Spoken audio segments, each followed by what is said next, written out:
Good morning সবাইকে নতুন একটা ব্লগে স্বাগত জানাচ্ছি। আমি অর্পিতা চলে আসছি নতুন একটা ব্লগ নিয়ে।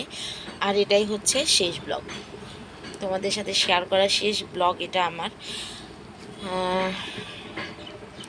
আর হয়তো দেখা হবে না কখনো, তোমাদের সাথে ব্লগও শেয়ার করা হবে না।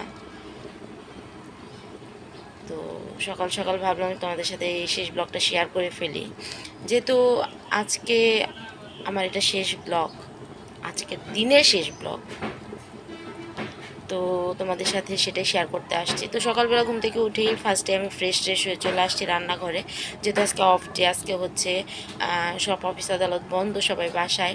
তো তোমার দাদাভাই আজকে বাসায়। তো সকাল সকাল আমি রান্নায় চলে আসছি। কী রান্না করছি তোমাদের সাথে শেয়ার করি, তারপরে বলছি কেন আজকে এই ব্লগটা আমার শেষ ব্লগ হবে।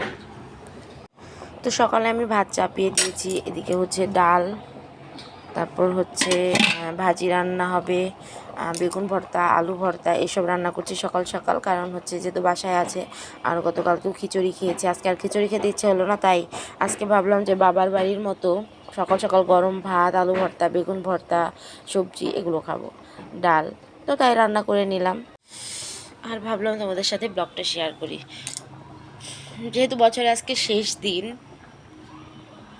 সবাইকে অনেক শুভকামনা নতুন বছরের জন্য। সবাই খুব ভালো কাটিও নতুন বছরটা, খুব আনন্দে কাটিও। সবার জীবনটা যেন খুব আনন্দে ভরে ওঠে, কারণ 25 সাল আমাদের অনেক কিছু কেড়ে নিয়েছে। 25 সাল আমাদেরকে অনেক কষ্ট দিয়েছে, যেন 26 সাল যেন এত কষ্ট না দেয়। 26 সাল যেন এভাবে আমাদের অনেক কিছু কেড়ে না নেয়।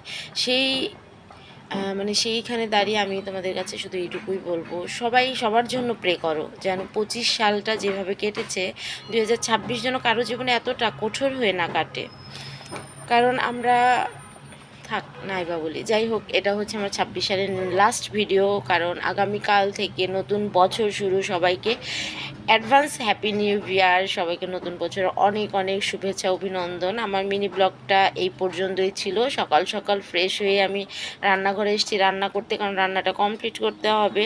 তো সবাই ভালো থেকো, সুস্থ থেকো। আমার ভিডিওটা দেখার জন্য সবাইকে অনেক ধন্যবাদ। Tata, bye bye.